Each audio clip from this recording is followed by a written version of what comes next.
Reddit's darkest stories await. Are you brave enough to listen? Story number 1. Something walks whistling past my house every night at 3:03. Every night, no matter the weather, something walks down our street whistling softly. You can only hear it if you're in the living room or the kitchen when they walk by, and it always starts at exactly 3:03. The sound starts faint, somewhere near the beginning of the lane near the Carson place. We're towards the middle of the street, so the whistling moves past us before fading away in the direction of the cul-de-sac. When I was younger, my sister and I would sneak into the kitchen some nights to listen. Mom and Dad didn't like that, and we'd catch hell if they found us out there, but they were never too hard on us since we always stuck to the one big rule. Don't try to look at whatever was whistling. My neighborhood is a funny place. I've lived here since I was 6 and I love it. The houses are small but well kept, good-sized yards, plenty of places to roam. There are a lot of other kids here my age. I turned 13 back in October. We grew up together and would always play foursquare in the cul-de-sac or roam around from back porch to back porch in the summer. This was a good place to grow up. I'm old enough to see it. And there's only the two strange things here: the night whistling and the good luck. The whistling never bothered me much. Like I said, I couldn't even hear it from my bedroom.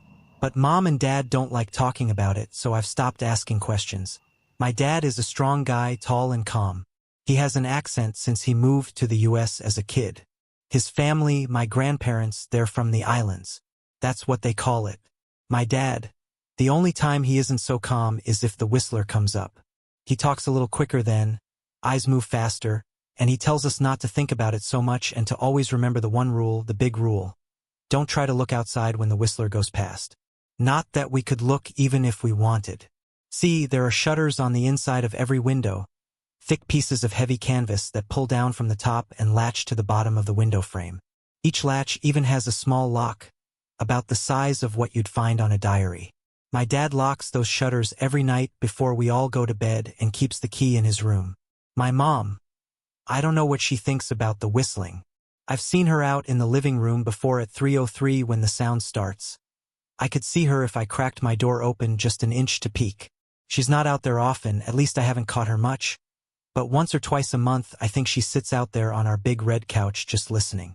The whistler has the same tune every night. It's cheerful. Da-da-da-da-da-dum. Da-da-da-da-da-dum. Remember how I said there are two odd things about where I live? Well, besides our night whistler, everyone in my neighborhood is really lucky.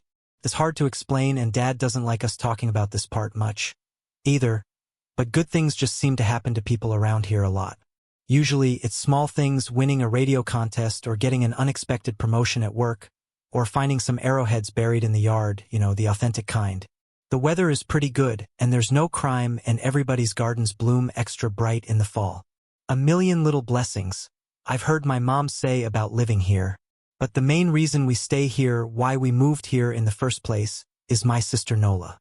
She was born very sick, something with her lungs. We couldn't even bring her home when she was born, only visit her in the hospital. She was so small, I remember, small even compared to the other babies. A machine had to breathe for her. We moved into our house here to be closer to the hospital. As soon as we moved here, Nola started getting better. The doctors couldn't figure it out. They chalked it up to whatever they were doing, but we all could tell they were confused. But my parents knew, even I knew, Nola getting better was just another of the million little blessings we got for living in our neighborhood. So that's why we stayed even after we found out that, for every small miracle that happens here every day, now and then, some bad things happen. But they only happen if you look for the whistler. See, our neighborhood has a welcoming committee. They show up with macaroni casserole and a gift basket and a manila folder whenever someone new moves in. They're very friendly. For people showed up when we moved in 7 years ago. The committee made small talk, gave me a Snickers bar, and took turns holding Nola. It was her first week out of the hospital, so they were extra careful. Then the committee asked to speak to my parents in private, so I was sent to my room where I still managed to hear nearly every word. The welcoming committee told my parents about how nice the neighborhood was. Really exceptionally hard to explain kind of nice. And then they told my parents about the even harder to explain whistling that happened every morning at 3:03 and ended at the tick of 3:05. The group, our new neighbors, warned my parents that the whistling was quiet, would never harm or hurt us, as long as we didn't look for what was making the sound. This part they stressed, and I pushed my ear into the door straining to hear them. People who went looking for the whistler had their luck change, sometimes tragically. A black cloud would hang over anyone that looked. Anything that could go wrong would. The manila envelope the committee brought over contained newspaper clippings, stories about car crashes and ruined lives, public deaths and freak accidents. Not everyone dies, I heard the head of the committee tell my dad. But the life goes out of them. Even if they live, there's no light in them ever again. No presence. My mom, I could tell she wasn't taking it seriously. She kept asking if this was some prank they play on new neighbors. At one point my mom got angry, accused the committee of trying to scare us out of our new home, asked them if they were racist on account of my dad being from the islands. My dad calmed her down, told her he could tell our new neighbors were sincere and they were just trying to help us. He explained that he grew up hearing these kinds of stories from his mom and that he knew there were strange things that walked among us. Some of those strange things were good and some were bad, but most were just different. After the committee left, Dad went out to the hardware store, bought the canvas blinds, the latches, and the locks and installed them on every window in the house after dinner. That first night in our new house, I crept out of my room at 3 a.m. only to find my dad awake sitting on the living room couch, holding my baby sister. My dad held up his finger in a shoe motion but patted the couch next to him. I sat and we waited. At exactly 3:03 we heard the whistling. Da-da-da-da-da-dum. Da-da-da-da-da-dum. Came and it went just like our neighbors said. The whistling returns each night and we never look and we enjoy our million little blessings every day. Nola breathes on her own and she's grown into a strong, clever girl. My dad even joined the welcoming committee. We don't get new neighbors often, why would anyone want to leave? But when a new family moves in, my dad and the committee bring them macaroni casserole, a gift basket, and the manila folder. I can always tell by the look on my dad's face when he comes back if the family took the committee seriously or if we'd be getting new neighbors again very soon. Not long ago a family moved in directly next to us. The previous owner, Ms. Maddie, passed away at age 105. She'd lived a good, long life. Our new neighbors seemed like they'd fit in just fine. They believed the welcoming committee, took my dad's advice about the locking shutters since they had a young child of their own. Whatever newspaper clippings were in that manila envelope, whatever evidence, my dad never let us see. But I imagine it must have been awfully convincing since our neighbors got along with no issues for the first month. One night, when our new neighbors had to leave town, they sent their son, Holden, to stay with us. He was 12, a year under me in school. I didn't know him well before that night, but as soon as his parents dropped him off after dinner, I could tell it was going to be a bad time. Do you know who is always out there whistling every night? Holden asked the moment the adults left the room. The three of us were sitting in the den, some Disney movie playing idly on the television. My sister and I exchanged a glance. We don't talk about that, I said. I think it's that weirdo that lives in the big yellow house on the corner, Holden said. Mr. Tolles? My sister asked. No way, he's really nice. Holden shrugged. Must be a psycho killer, then. Nola tensed. We don't talk about it, I repeated. Let's go in my room and play Nintendo. We spent the next few hours playing games, eating popcorn and then watching movies. A typical sleepover, but I could see Holden was getting antsy. After my parents had wished us a good night, locked the blinds, and gone to bed, Holden stood up from his beanbag and walked over to where Nola and I were sitting on my bed. Have you ever even tried looking? He asked. It's nearly time. Like most sleepovers, we'd conveniently ignored any suggestion of a bedtime. I was shocked to see he was right. It was almost 3 a.m. I sighed. We don't dash. See, I can't even try to look because my dad locks the blinds every night and hides the key. He continued, ignoring me. So does our dad, said Nola. No, replied Holden. No, he doesn't. You saw him do it, I said, a little sharper than I meant to sound. Holden grinned. Your dad locks the blinds, yeah, but he doesn't hide the key. He keeps it right on his normal keychain. So, I asked, worried I already knew what he would say next, because I had noticed that my dad didn't bother hiding the key anymore after all of these years. because he knew we took it seriously. So, after your dad locked up but before your parents went to bed, I went to the bathroom. And on my way, I may have peeked into their room, and I may have seen your dad's keychain on his nightstand, and I maybe went and borrowed the key to blinds. Nola and I stared, and his grin only grew wider. You're lying, I said. Holden shrugged. You can check if you want. Just open your parents' door and look. You'll see his keychain right there on the nightstand. Stay here, I told both of them. Don't move a muscle.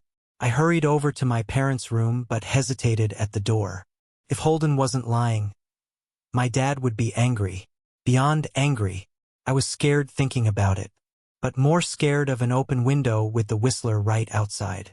I opened the door, barely an inch, and looked in, but it was too dark to see. Taking a deep breath, I walked into the room. 2 steps into the dark, I froze. The whistling started, and I could hear it clearly from my parents' room. I never realized, but they must have heard the sound every night since we moved into the house. They never told us. I don't think I could have slept through it. I stood there, listening to the whistling come closer, unsure whether I should turn on a light or call out for my dad. Soft sounds from the living room brought me back to reality. Nola, I yelled, running out of my parents' room. Holden and Nola were standing near the front door next to a window. Holden wasn't lying. I could see him fumbling with the lock on one of the blinds. I heard a click. He did have the key. Holden let out a quick laugh. Nola stood next to him, hunched up, afraid but maybe curious. The whistling was right outside our house now. I think I made a sound, called out. I can't remember. Time felt frozen, clock hands nailed to the face. But I found myself moving. I'm not fast. I've never been athletic. Somehow, though, I covered the space between myself and Nola in a moment. My eyes were locked on her, but I heard Holden pull the blind all the way down so it could release. I heard the snap of it start to raise, and I heard the whistling just on the other side of the window. But I had my arms around Nola and I turned us so she was facing away from the window. At the same time, I jammed my eyes shut. The blind whipped open. The whistling stopped. I felt Nola shaking in my arms. Don't look, okay? I told her. Don't turn around. We were positioned so that she was facing back towards the hallway and I was facing the window. My eyes were still closed. I felt her nod into my shoulder. I reached out with the arm not holding Nola and tried to touch Holden. My hand brushed against his arm. He was shaking worse than Nola. Holden? I asked. Silence. I reached past him and gingerly felt for the window, eyes still sealed shut. The glass was cold against my fingertips, colder than it should have been for the time of year. I moved my hand up the window, searching for the string to the blind. The glass began to get warmer the further I reached, and there was a gentle hum feeding back into my fingertips. I tried not to think about what might be on the other side of the window. Finally, I touched the string and yanked the blinds shut. I opened my eyes. In the dim light leaking out from the kitchen, I could make out Holden, pale and small, staring at the now closed window. Holden? I asked again. He turned towards me and he screamed. Everything became a flurry of motion. Lights sparked to life in the hall, then the living room. My parents' footsteps thudded across the hardwood floor. I didn't turn to look back at them. My eyes were glued to Holden. He was pale, had bit his lip so hard there was a thin red line of blood running down his chin and he'd wet himself. What happened? My dad asked from behind me. I managed to swivel away from Holden and look back. He looked. I'd never seen my dad scared before, but I saw it that night. In that moment, an old, ugly terror stitched on his face. A parent's fear. Just Holden? He mouthed to me. I nodded yes. My dad let out a breath. He looked so relieved I nearly expected him to cheer. But then he turned to Holden and my dad's face changed. I wondered if he felt bad for feeling good that Holden was the only one that looked. There was a knock at the door. We all froze. Holden whimpered. Don't answer it, my mom said. She stood at the threshold of the hall. I'd always thought she was a skeptic and just humored my dad about the windows and the Whistler, but that night we were all believers. I noticed that both of my parents held baseball bats they must have taken from their bedroom. The knock came again, a little louder this time. Please don't open the door, Holden whispered. My dad walked over to him, hugged him close. "We won't," my dad promised, still holding his bat. "Nothing is coming in here tonight." Thud, thud, thud. This time the knocking was loud enough to rattle the door. Holden screamed again, and Nola clutched her arms around my neck. My mom came over and knelt down next to us, wrapping my sister and me close. Thud, thud, thud. "Call the police," my mom whispered to my dad. The knocking instantly stopped. My dad looked over his shoulder at us. "Do you think dash?" He was cut off by frantic knocking that trailed off to a polite tap, tap, tap. "Police," something said from the other side of the door. The voice from outside sounded exactly like my mom, like a parrot repeating the words back to her. "Police. Call. The police." Tap, tap, tap, "Police." My mom pulled us closer. "Police. Police. Police. Police. Please stop," I heard her whisper. "I don't think calling them will help," my dad said. "How will we know when they're the ones at the door?" The knocking came back harder than before. The door shook. Then it stopped. After a long moment, I heard the knocking again, but it was coming from our back door. We all turned together towards the back door, but the knocking immediately returned to the front door. Front to back to front. Loud, then quiet, then loud again. Suddenly, the sound was coming from both doors at once. Big, heavy blows like a sledgehammer.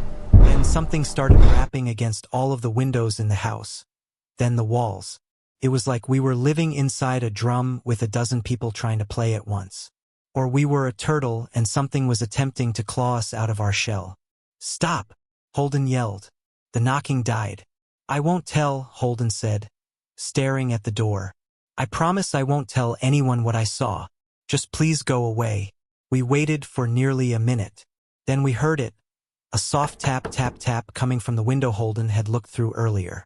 Holden started to cry, sobbing like a prisoner watching gallows being built outside their cell. My dad held him, brushed his hair but never lied to him, never told him things would be okay. The tapping at the window went on for the rest of the night. We huddled together in the living room for I don't know how long. Eventually, my mom tried to take us kids into my room while my dad stayed to watch the door. But the second we moved into my bedroom, the knocking came back, so loud it was possible to ignore. I was afraid the door couldn't take it. We went back to the living room and the knocking stopped. Only the tap, tap, tap on the window remained. None of us slept that night. The tapping stopped around 7 a.m. That's about the time the sun comes up here. We waited another 2 hours before my dad opened the blinds from one window. He made us all go back to my parents' bedroom first. I heard him open the door, then come back in. "Okay," he told us. "It's done." Holden's parents came back around lunchtime. My mom and dad walked Holden over to his house and they all went inside for quite a while. Nola and I watched from the window. She stuck to me the whole day, right at my side, sometimes holding my hand. When my parents came back, they looked grim but wouldn't tell us what they said to Holden's family. It was a Sunday, so we all spent the day together, ordered pizza and watched movies. That night everyone slept in my room, Nola and my mom in the bed with me, my dad in a chair he'd pulled over. There was no knocking that night or any night since. We didn't see much of Holden or his parents for the rest of that week, but by Thursday there was a moving truck in their driveway. Nola and I watched them packing up the whole afternoon after school. What sticks with me most is how tired Holden and his parents looked. All three had the same pallor, grim mouths and lightless eyes. Even from across the street, I could tell something was very wrong. Holden and his family were gone before sunset. I remember what the original welcoming committee said to my parents when we moved in. "Not everyone who looks at the Whistler dies, but even those that live have the light go out of them and the rest of their lives are full of misfortune. A million little tragedies." I think Holden's parents must have looked, either to comfort him if they didn't believe or share the burden if they did. I watched Nola some days, happy and young and alive, and I wonder if I'd been slower, if she'd looked out the window that night. Would I have looked too? To comfort her? To share that burden? I'm glad I don't have to find out. We still live in that house, in that neighborhood. We still hear our Whistler walking past every night. The blessings, the luck, the good things here are too good to leave. But we're careful. We don't have friends over to spend the night anymore. And my dad hides the key to the blinds very, very well. Not that I've gone looking. Some things you just don't need to look for. Story number 2. She sold happiness in glass jars. The poster read, "Happiness. Sold in glass jars. Call today." And underneath the text was a phone number. I was walking home from a long, exhausting day of work when I caught a glimpse of the paper stapled on an old telephone pole. I took a picture of it thinking it was amusing. I was going to show my wife once I got to our apartment, but I was caught up with chores and forgot about it.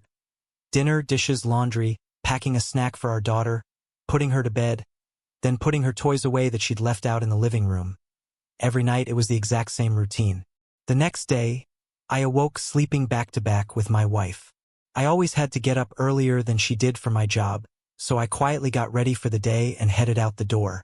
At work, I was updating the company's latest expense report. Most days were similar to this one.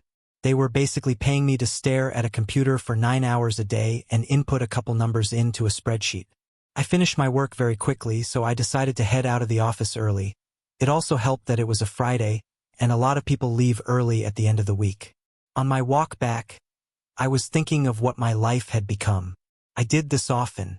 I always dreamed of traveling when I was younger. I wanted to drive across the country or solo backpack across Europe. Then I met Kelsey.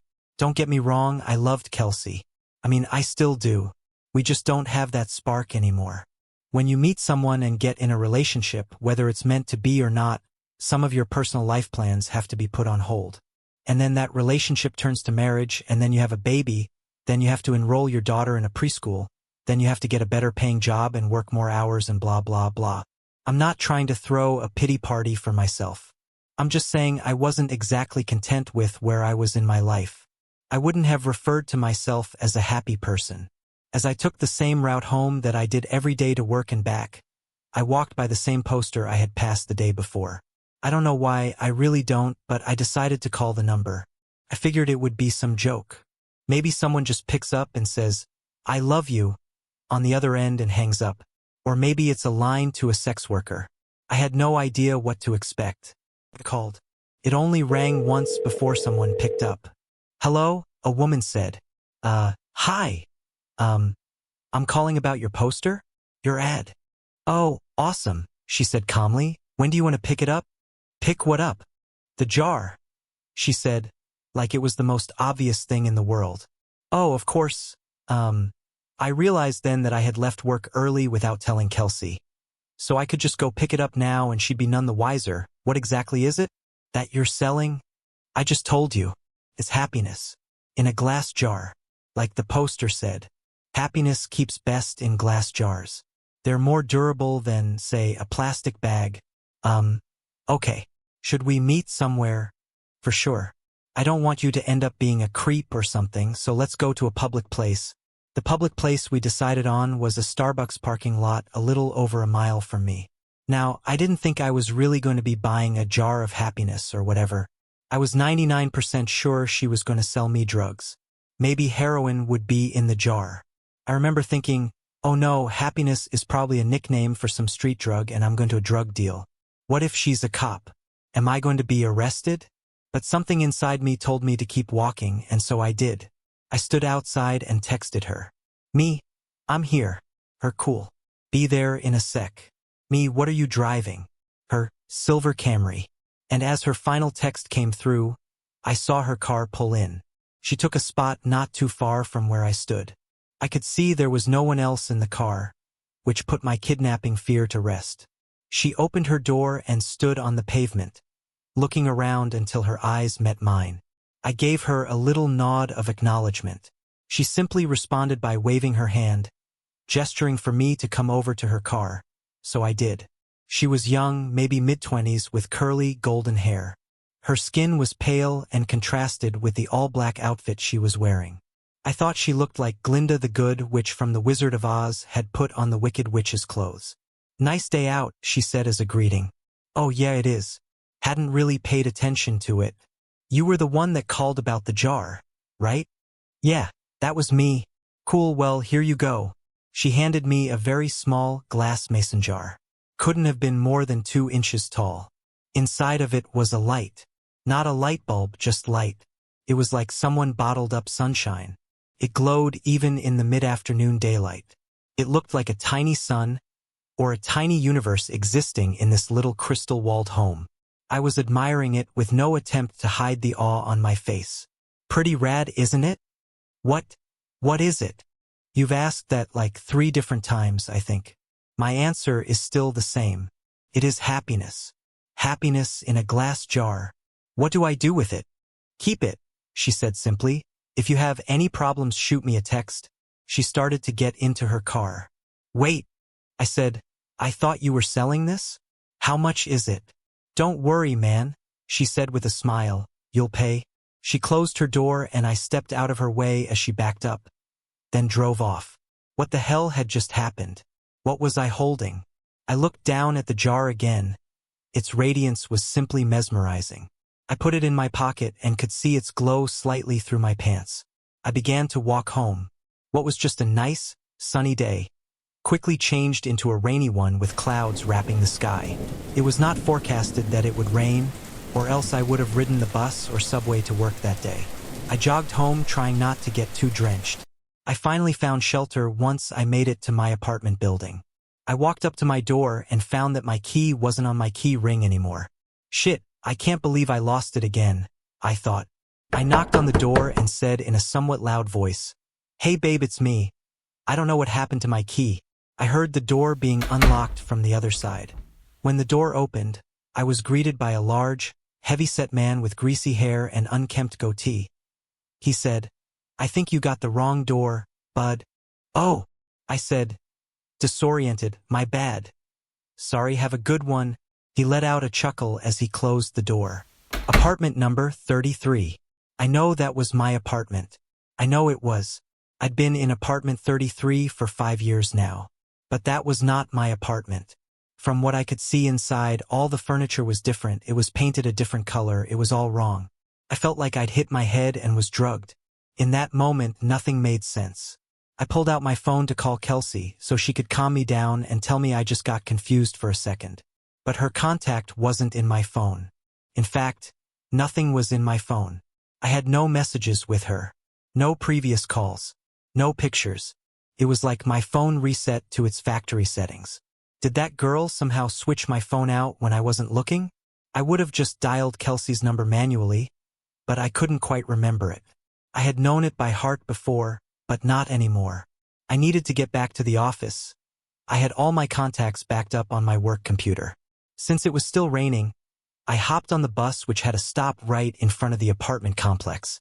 I rode downtown toward my office, the whole time staring at my wet shoes, wondering what the hell was going on. We have a keycard access to our building, so only authorized personnel can get inside. I always keep my access card in my wallet, always. But, surprise, surprise, it wasn't there. I buzzed into the speaker we had for guests with appointments, or employees as a backup in case anyone lost or forgot their card. BZZZ. "Hey, this is Tim. I must have lost my card. My employee number is..." I stopped as I drew a blank. A voice came through the speaker. "Tim? You got cut out? What's your employee number?" I can't remember. That's fine. Just tell me your full name and department." Finance. I'm in finance. My full name is Tim Brooks." 1 second. About 30 seconds later, the man spoke to me again.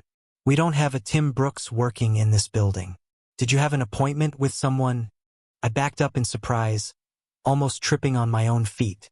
I had just been in that office an hour or two ago. What was happening to me? I felt like I was getting Alzheimer's but going through every stage in one day. I stared at my hands, unsure if I was in the right body. I felt like the world around me was disintegrating. I wasn't in control. I was merely sitting inside somebody else's head, watching the world through their eyes. Just then, I got a text. I recognized the number immediately. It was that girl. The one who gave me the jar. I had forgotten all about it until I saw her text. "Hey, how's it going?" I looked at my phone, dumbfounded. It made me angry she was so nonchalant about this. She knew what was going on. She had done this somehow. Me. What the hell did you do to me? The worst is yet to come. I was astronomically close to just chucking my phone as far as I could in frustration. I took the jar out of my pocket. It looked unchanged, still glowing just as bright. "What the fuck did you do?" I yelled at the jar, realizing I probably looked like a lunatic. As I stared at its glistening glass, I realized something. I didn't know what my wife's face looked like anymore. I knew her name. Well, I know it started with a K, or maybe a C. I couldn't picture her in my mind. I knew I had a wife. I knew I did. Yes, because I had a daughter. I had a wife and a daughter. I just couldn't remember their faces then, or their names, or their birthdays, or any memories I had with them. I know they existed. They did exist. I had just seen them that morning, right?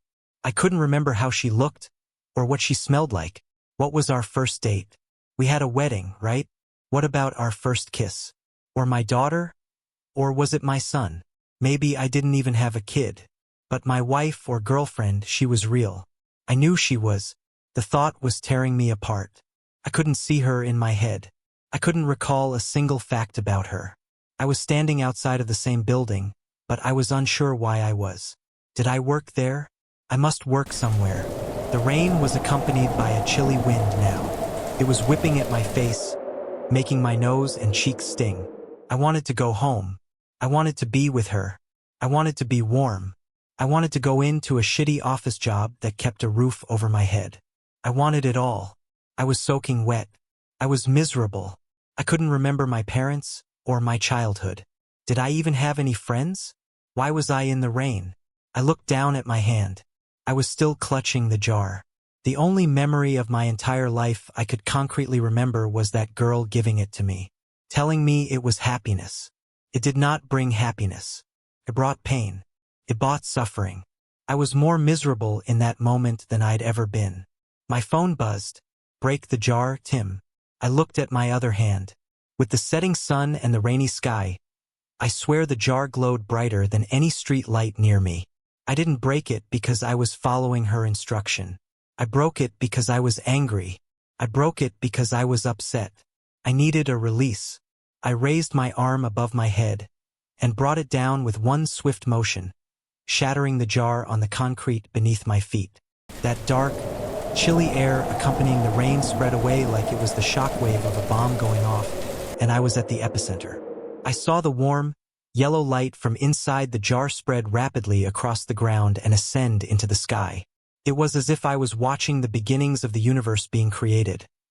Like God had just snapped his fingers and said, "Let there be light." I was engulfed in it. I could no longer see street or rain or anything dark. I felt like I was plummeting into a star going faster than the speed of light.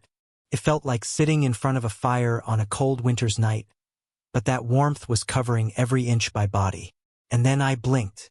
Immediately I could feel the sheets beneath me, and my back barely touching my wife's. I was staring out the window. The morning light drenched through the glass and gleamed on my face. I stood from bed and grabbed my phone. It was Friday morning. I had one text.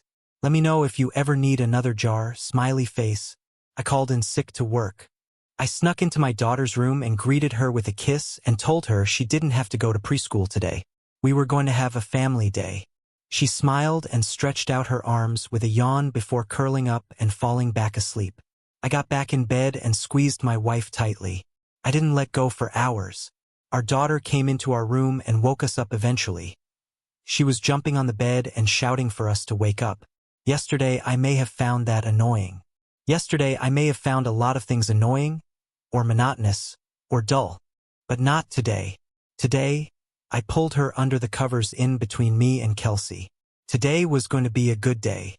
Today I was happy.